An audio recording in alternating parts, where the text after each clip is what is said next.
Fala galera, então voltamos para o nosso segundo bloco, como eu havia dito a vocês. Agora a gente vai trabalhar em cima da nomenclatura que utilizam nestas provas quando trabalham coesão referencial propriamente dita, tá? Então, se liga só. A gente vai trabalhar o que a gente chama de elementos endofóricos e também o que a gente chama de elementos exofóricos. E aí eu quero mostrar um negocinho para vocês, rapidinho, Quando a gente tem um texto, a gente tem vários elementos dentro desse texto, como vocês já puderam perceber, que se relacionam o tempo todo. Então, ora um camarada aponta para frente, ora um camarada aponta para trás, e às vezes um elemento que está ali dentro do texto pode até apontar para outro fora do texto. Quando a gente tem esses elementos que apontam para outros dentro do próprio texto, a gente diz que tem uma relação endofórica, ou seja, são elementos endofóricos. Então, está dentro do texto, fez referência a elemento dentro do texto, eu chamo de elemento endofórico. Agora, quando faz uma referência a um elemento fora do texto, eu digo que a referência é exofórica, porque endo significa dentro e exo significa fora. É só pensar nas aulinhas de biologia que você teve na época da escola. Lembra do endoesqueleto e do exoesqueleto? Endoesqueleto é o esqueleto dentro do corpo, exoesqueleto é o esqueleto fora do corpo. Só que aqui a gente está trabalhando texto, então endofórico vai ser o elemento dentro do texto e exofórico vai ser o elemento fora do texto. Então vamos lá, vamos voltar aqui para o nosso material. Então, que fique bem claro. Endo significa dentro do texto. Então, o elemento endofórico é a ligação de um elemento a outro dentro do texto. E eu vou dividir em duas etapas. Por quê? Pensa comigo. Se eu sou um elemento dentro do texto e vou fazer uma ligação a um outro elemento dentro do texto, eu não vou fazer uma ligação a mim mesmo. Eu vou fazer ligação a quem já apareceu ou a alguém que ainda vai aparecer. É por isso que eu tenho duas etapas. Aí eu vou chamar de anafórico e catafórico. O elemento anafórico, ele vai fazer uma referência a um outro elemento anterior. Assim como o elemento catafórico, que aparece aí depois, vai fazer uma referência a um termo posterior. Agora, este elemento anafórico, ele sempre vai apontar para trás, para cima e para trás no texto. Se ele aponta para cima e para trás no texto, ele realmente só tem como fazer referência a um termo anterior. Agora a gente vai visualizar como é que isso funciona na prática. Se liga só. Olha o exemplo que eu usei aqui. João era casado com Maria. Ontem ele a viu aos beijos com outro homem. Hoje ambos vivem separados. Se eu estivesse trocando uma ideia contigo numa mesa de bar, talvez eu repetisse a palavra João e Maria o tempo todo e não causaria estranhamento. Eu poderia dizer, entre uma golada e outra, João era casado com Maria. Ontem João viu Maria aos beijos com outro homem. Mas rapaz, hoje João e Maria vivem separados.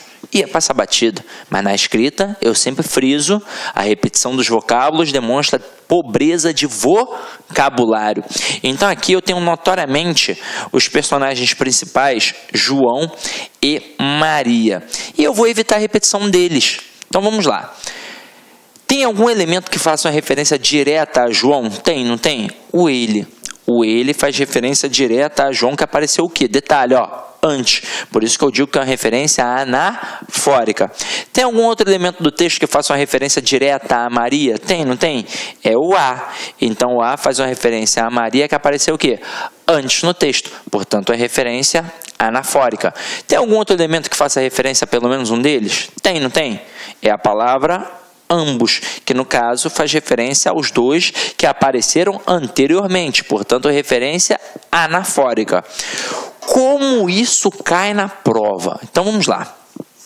Tem duas pegadas. Primeira pegada, o camarada apenas vai destacar um termo e vai pedir o seu referente dentro do texto. Por exemplo, destaca o A e pergunta quem é o referente do termo destacado. Se você procurar com calma e atenção, você vai achar rapidamente a palavra Maria. Como ainda nessa pegada, o avaliador pode tentar te derrubar. Ele pode tentar te derrubar distanciando os referentes. Exemplo. Aqui está muito fácil porque está logo na linha abaixo, mas num texto de prova, o camarada pode botar um termo na linha 3 e um outro termo na linha 10. Poxa, distanciou um pouquinho, mas se a resposta está ali dentro do texto, basta ter calma e atenção que você vai achar. Ainda nessa pegada, como ele pode tentar também te derrubar? Ele pode tentar dificultar traçando uma questão mais trabalhosa, mas ainda assim uma questão fácil. Ele poderia fazer assim, ó, dentre as opções abaixo, assinale aquela em que o termo destacado não encontra correspondente adequado entre parênteses. E aí, nesta hora, o que ele vai fazer? Ele vai criar provavelmente umas 5 questões. Ou seja, ele vai fazer com que você volte ao texto 5 vezes. Porque numa única questão, em que ele te dá 5 opções, ele faz você voltar 5 vezes ao texto. E aí, ele poderia fazer assim, ó. Ontem, ele a viu aos beijos com outro homem. Seria uma alternativa A, por exemplo. Aí ele vem, destaca a letra A e coloca entre parênteses Joana. E aí, o referente do termo destacado está adequadamente apresentado entre parênteses? Não, só estaria se ele escrevesse entre parênteses a palavra o quê? Maria. Ok? Beleza? Então, fugindo dessa pegada, a gente vai agora para uma segunda pegada que só quem fez cursinho, seja presencial ou online, é capaz de acertar. Porque provavelmente você não aprendeu isso na época da escola. É o camarada utilizar a nomenclatura. Ele vai destacar o A, por exemplo, e vai perguntar qual é o tipo de coesão trabalhada ali. Se é uma coesão anafórica, catafórica, isofórica, sequencial e por aí vai. Você que já sabe o processo, vai perceber que é um termo que está fazendo uma referência a um outro elemento dentro do texto e que, detalhe, que apareceu anteriormente. Portanto, só pode ser uma coesão referencial anafórica, porque fez referência a um termo anterior. Ok? Beleza? Ah, Sidney, então é muito fácil. Esse cara não vai me derrubar de jeito nenhum, mas ele é maldoso e ele vai querer te derrubar com este exemplo aqui, ó. Olha o segundo exemplo. É um exemplo em que eu uso os demonstrativos. Então, ó, Neymar e Negueba são jogadores de futebol. Este é craque, aquele é pereba. Aí eu te pergunto, quem é o craque? Provavelmente um montão de gente aí em casa respondeu Neymar. Porque o cara pensa, pô, Neymar joga no Barcelona, joga na seleção, pô, camisa 10, pô, é o capitão, ele é o craque, né, Sidney? Mas pra mim não. Eu sou Mengão, então craque para mim é o Negueba, o Neymar é um firuleiro. Agora, sem brincadeiras, é óbvio que essa concepção de dizer que um cara é bom de bola ou ruim de bola, que é feio, que é bonito, é algo muito subjetivo. Muito subjetivo. Eu realmente posso achar o Neymar ruim de bola, assim como eu posso achar o Negueba bom de bola. Essa é a verdade. Agora aqui eu fiz uma brincadeira com vocês, utilizando os demonstrativos. E isso tem que ficar bem claro, mas bem claro mesmo. Vamos lá. Antes da gente partir para o exemplo, eu vou mostrar um negócio bem bacana para vocês. Quando a gente pensa em demonstrativo, a gente tem de saber que a gente vai falar do este, do esse e do aquele. É assim que funciona. Agora a gente tem de entender que num primeiro momento eles servem para mencionar as pessoas do discurso, quem fala, com quem se fala e de quem se fala. E basicamente é a questão do posicionamento que vão cobrar de nós na prova. Então, eu tenho, num ato de fala, num ato de comunicação, sempre duas coisas. O emissor, que é a pessoa que fala, e o receptor, ou interlocutor, que é a pessoa que vai ouvir, decodificar, interpretar aquela mensagem. Aí, imagina o seguinte, eu vou falar sobre esta canetinha aqui, e vou falar com você que está em casa. Eu sou o emissor, e você que está em casa é o receptor, o interlocutor. E eu vou usar os demonstrativos, para a gente poder trabalhar a questão do posicionamento. O este fica sempre próximo do interlocutor, perdão, sempre próximo do emissor. O esse, sempre próximo do interlocutor. E o aquele, distante de ambos. Então eu viro para você e digo assim, ó, aluno, aluna, esta caneta é preta. Por que eu disse esta? Porque está comigo, está nas minhas mãos. Então está próximo do emissor. Eu uso o pronome este. Então, como é feminino singular, eu digo esta. Agora, segura para mim, por favor. Pá, segurou aí. Aí eu digo assim, ó, essa caneta que agora está nas suas mãos, aluno, ela é preta. Então, comigo esta, com vocês essa. Agora eu pego e jogo longe, ó. Aquela caneta é preta. Tranquilo? Com o emissor esta, com o interlocutor essa e distante de nós aquela. Agora, Quando a gente pega estes elementos para fazer uma coesão referencial anafórica, ou seja, referência a termos anteriores, você tem de entender o seguinte: quando eu faço referência a termos anteriores, olha só, eu falei no plural, eu jamais vou fazer referência a 3 termos anteriores usando os demonstrativos. Eu vou fazer referência no máximo a 2 termos anteriores. E o que vai acontecer ali? O elemento intermediário não vai existir. Se eu não faço referência a 3 termos anteriores, não vai ter o elemento ali do meio. Só vão ter 2. E se só vão ter 2, só vai ter o mais próximo e o mais distante. O mais próximo vai ser o este. E o mais distante vai ser o aquele. É assim que vai funcionar. Então acompanha aqui comigo no exemplo que eu acabei de apresentar aqui para vocês. Vamos lá, ó. Neymar e Negueba são os personagens principais. Então vamos lá, eles são jogadores de futebol, este é craque, aquele é pereba. O este, ele faz referência ao elemento mais próximo, e o aquele faz referência ao termo mais distante. Como é que eu vou saber quem é o mais próximo e o mais distante, Sidney? Muito simples. O primeiro elemento que aparece no texto, ele obviamente vai ser o elemento mais distante dos pronomes. E o segundo elemento que aparecer vai ser o elemento mais próximo. Como o este faz referência ao mais próximo, o este está fazendo referência ao Negueba. Então, neste texto aqui, o craque de futebol é o Negueba. Agora, o aquele faz referência ao mais distante. E o mais distante aqui, no caso, é o Neymar. É assim que funciona. E detalhe, tem que tomar todo cuidado com isso, porque eu já vi isso errado até em gramáticas para concursos públicos.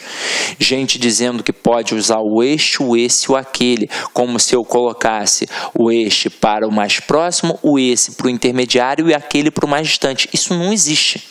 Isto é fato culto da língua, gente. É padrão culto. E para padrão culto, se eu faço referência a termos anteriores, eu só faço referência a 2 termos anteriores. Nunca vou usar o esse. Ah, Sidney, mas e se eu quiser fazer referência a 3 termos, a 4 termos? Se eu quiser, por exemplo, ali falar do Diego, camisa 10 do Flamengo. E aí, como é que fica? Não vou poder falar? Vai. Você só não vai poder utilizar os pronomes demonstrativos. Aí você vai usar numerais. Aí você vai dizer, o primeiro é bom de bola, o segundo é sensacional, o terceiro é mais ou menos. É assim que você vai fazer. Se você utilizar demonstrativos, só pode utilizar fazendo referência a termos anteriores, 2. O este para o mais próximo e o aquele para o mais distante. Detalhe, só de aprender isso, você já está anos-luz na frente de muito candidato, porque tem muito candidato que não sabe este processo, então ele saiu da escola achando que o este era para o primeiro e o aquele era para o segundo, e não é, e tem muito candidato que acha que pode usar os 3 para termos anteriores, e não pode, não tem isso em nenhuma questão, inclusive não tem isso em nenhum texto culto da língua portuguesa. Isso é invencionismo, é uma falácia da língua. Agora, Sidney, e quando é que eu vou usar o esse, então? Eu nunca vou usar o esse? Vai, ó, acompanha aqui comigo. Eu disse que fazendo referência a termos, ou seja, no plural, anteriores, eu uso o este e o aquele. Mas se a referência for a apenas um termo, eu vou usar ou esse ou o este. É assim que funciona. Agora, é óbvio que estudando isso a fundo, a gente percebe que não tem a menor diferença. O problema é que para a sua prova de concurso público, a gente não estuda a fundo. A gente estuda a gramática tradicional. E a gramática tradicional é superficial e tendenciosa. Então, a tendência para a gramática tradicional é colocar o esse como um elemento anafórico, ou seja, um elemento que faz referência a um termo anterior. E o este tem uma tendência catafórica, ou seja, faz referência a um termo posterior. Sidney, como é que isso funciona na prática aí? Mostra aí, vamos lá. Então, olha só, eu boto assim, um beijo. Eu quero isso de você. Então, foi o nosso primeiro exemplo. Aí, o que eu quero? Eu quero isso. Mas isso o quê? um beijo. Então, o pronome isso apontou para o elemento anterior, beijo, uma coesão anafórica. Mas eu também poderia fazer assim, ó. Eu quero isto de você. 2 pontos. Aí, neste momento agora, eu coloco assim, um beijo. Aí vamos analisar. O que eu quero? Eu quero isto. Mas isto o quê? Um beijo. Aí você vai reparar que a referência foi a mesma. Fez referência ao termo beijo. Só que o posicionamento foi diferente. O isso aponta para o termo anterior, ou seja, a referência anafórica. E o isto aponta para o termo posterior, portanto, referência catafórica. Até aí, tudo bem? Então, agora a gente já sabe mais ou menos como é que funciona. Então, é por isso que provavelmente você tomou uma canetada do seu professor na escola. Esse professor mais tradicional, na hora que você, por exemplo, passa do 2º parágrafo para o 3º parágrafo na redação, ou seja, do 1º de desenvolvimento para o 2º de desenvolvimento, e tem uma relação de soma, aí você vai lá e coloca além disto, o além para indicar que tem soma. O disto que você colocou foi para fazer referência ao parágrafo anterior. Só que ele te deu a canetada porque ele queria que você botasse além disso, ou seja, de tudo aquilo que foi mencionado anteriormente. Agora, voltando aqui, a gente vai falar do catafórico. Só que o catafórico você já aprendeu agora aqui comigo, não aprendeu? É aquele elemento que a gente aponta para o termo posterior. Então vamos lá. Um elemento do texto faz referência a outro posterior. Então tá aqui. Ele jurou aumentar o salário dos professores. O prefeito Eduardo Paes, né? O famoso Dudu. Então, ó, quem foi que jurou? Ele, né? Mas ele quem? O prefeito Eduardo Paes. E aí se liga. O ele está apontando para um elemento dentro do texto. Só que esse elemento apareceu o quê? Depois. E se apareceu depois, é uma referência catafórica. Agora, dele eu só quero a pensão dos meus filhos. Romário. O termo dele está fazendo referência a quem? A Romário, aí, o nosso senador. Só que é o seguinte. Apontou para um termo que está dentro do texto e que apareceu o quê? Depois. Então, referência catafórica. Sejamos sinceros, isso é fácil ou é difícil? Isso é muito fácil. Onde é que o bicho pega? O bicho pega aqui, ó, nos elementos esofóricos. E aí, vamos lá. Quando eu falo em elemento esofórico, exo, né, significa fora. Então, ó, elemento esofórico significa o elemento fora do texto. O problema já começa na própria nomenclatura, porque o cara pode chamar de elemento esofórico, ele pode chamar de elemento deítico e ele pode chamar de elemento deixe. Ele também pode até chamar de elemento díctico. Isso pode acontecer. E aí você vai falar, caraca, então ferrou. Como é que vai funcionar? Gente, não importa. Seja esofórico, seja deítico, seja deixe, é tudo a mesma coisa. Ou seja, são elementos que fazem referência a outros elementos fora do texto. Isso significa que enquanto eu não tiver um contexto, eu não vou conseguir precisar com exatidão quem é o referente. Então, estes elementos, para que a gente possa realmente dizer com exatidão a quem eles estão fazendo uma referência, a gente depende de um contexto. Então, vamos lá, vamos entender como é que isso funciona na prática. Olha o primeiro exemplo. Ele usava uma camisa preta bem apertada, mostrando todo o seu físico. Eu olhei e reparei que ele também olhava para mim. Este ele aqui, ele está apontando para alguém dentro do texto? Pensa comigo. Não, diferente do exemplo do João e da Maria. Quando eu disse ele a viu aos beijos com outro homem. O ele, no exemplo do João e da Maria, fazia referência a quem? A João, que estava o quê? Dentro do texto. Por isso, uma referência endofórica. Está dentro, endofórico. Aí, como estava antes, uma referência anafórica. Beleza.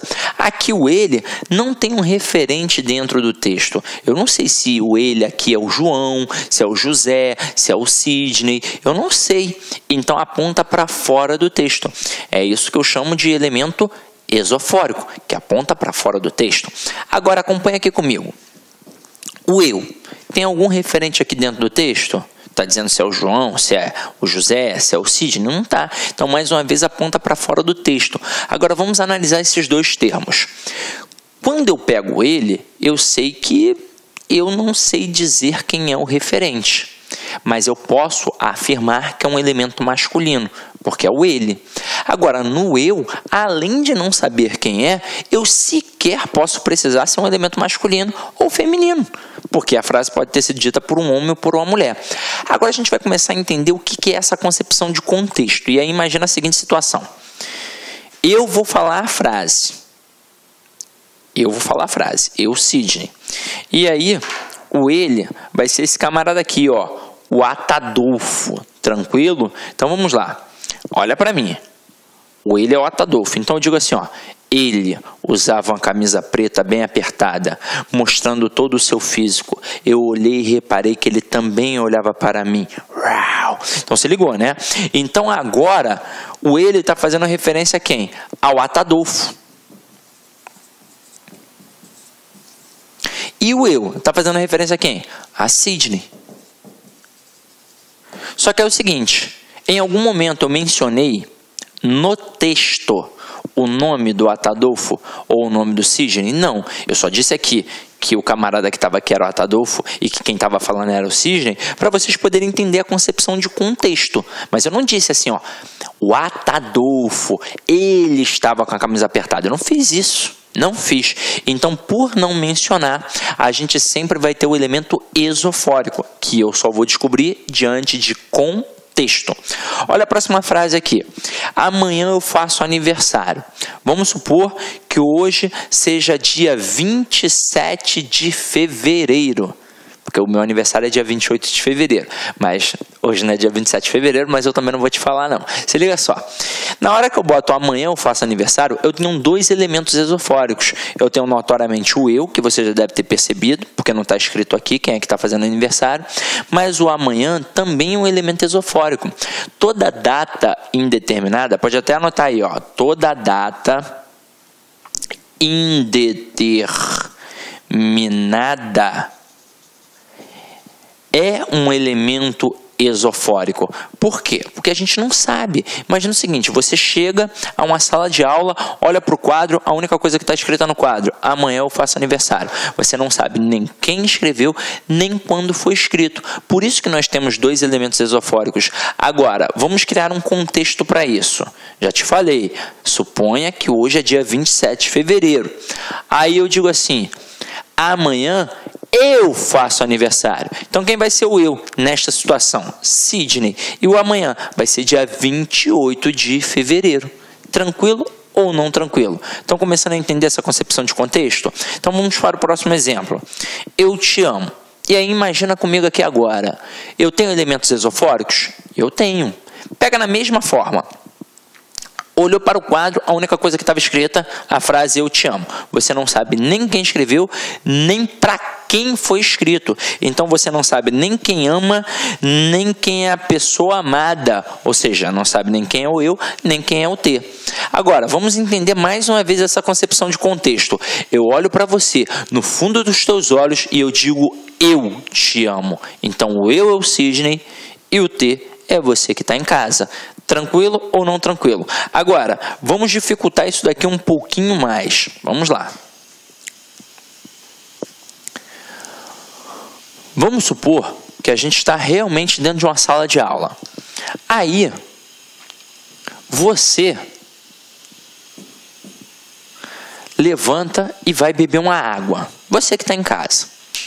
Aí, ao voltar, tem um bilhete em cima da sua mesa, escrito eu te amo. Suponhamos que o seu nome seja Jocrete, tá? Seu nome é Jocrete agora. Eu não sei, né? Não dá para eu pegar todos os nomes, então seu nome é Jocrete. Aí tá escrito eu te amo. Beleza? Tranquilo? Pensa comigo. Tá em cima da sua mesa. Você não viu quem colocou, porque foi na hora que você foi beber a água. Quando você voltou, tava lá. Continua tendo elemento esofórico? Continua. 1 ou 2? 2. O eu notoriamente é esofórico, porque você continua sem saber quem é. Mas o T também é esofórico, tá? Ah, Sidney, mas eu sei que é para mim. Você só sabe pelo contexto, porque se estivesse na mesa do amigo ao lado, da amiga ao lado, seria para outras pessoas.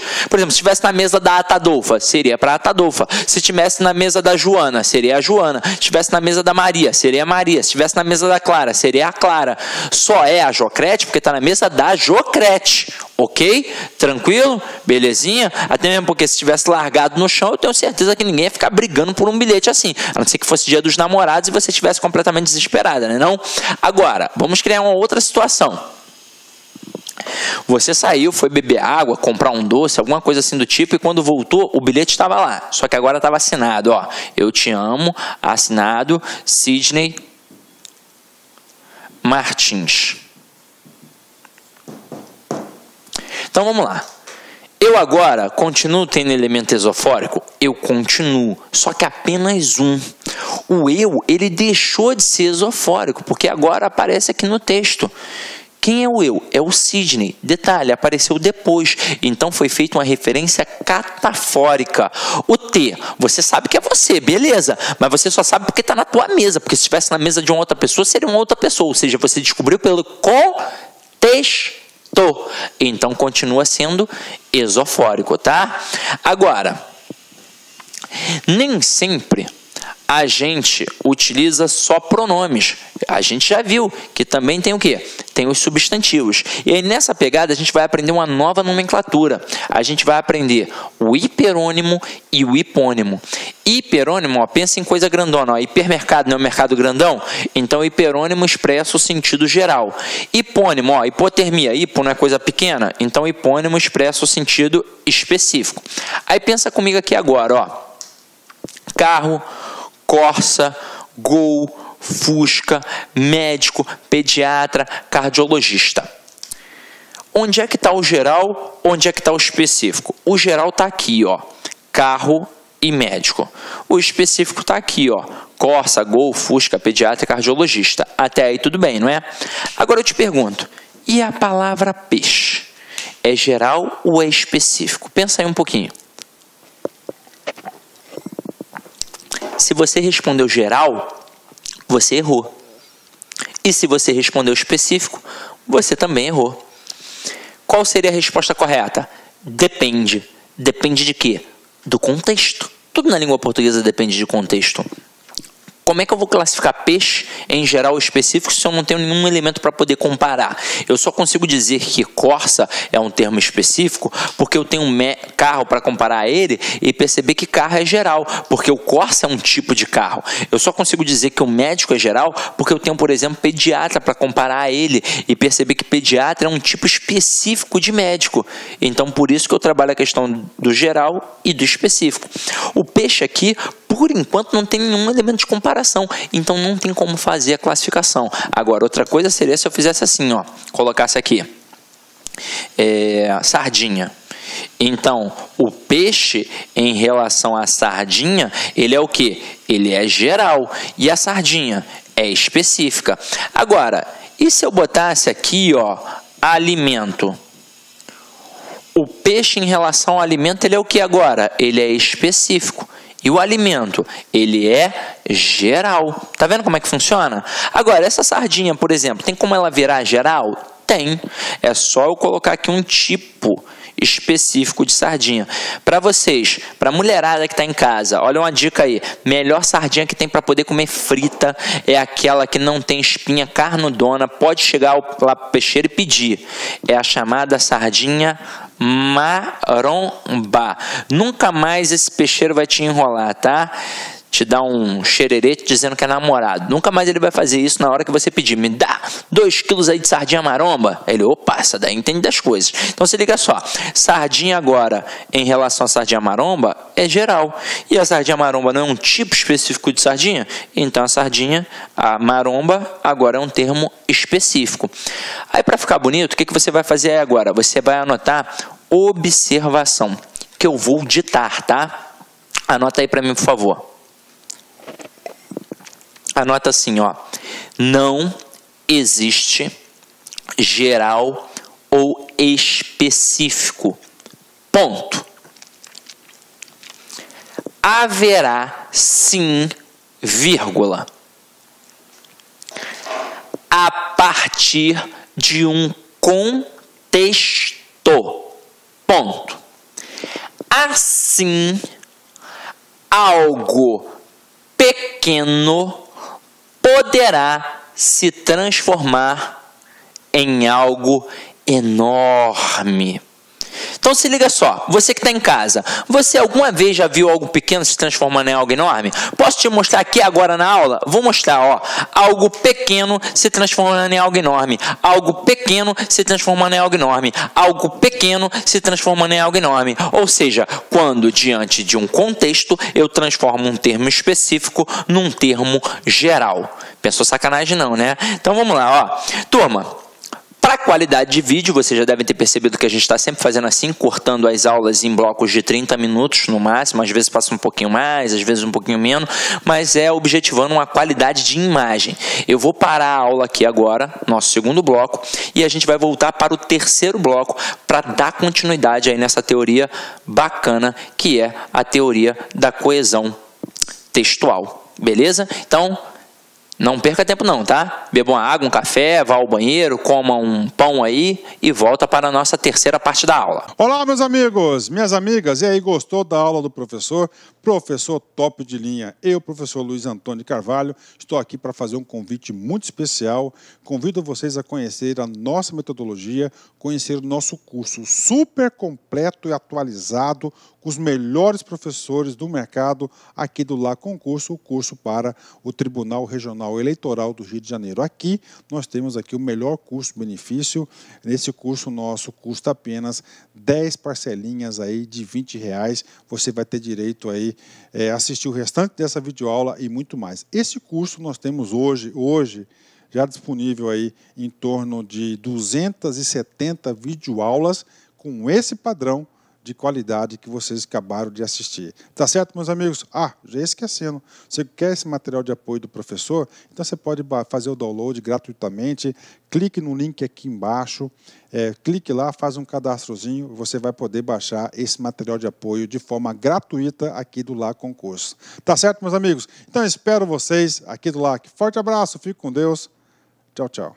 Clique lá.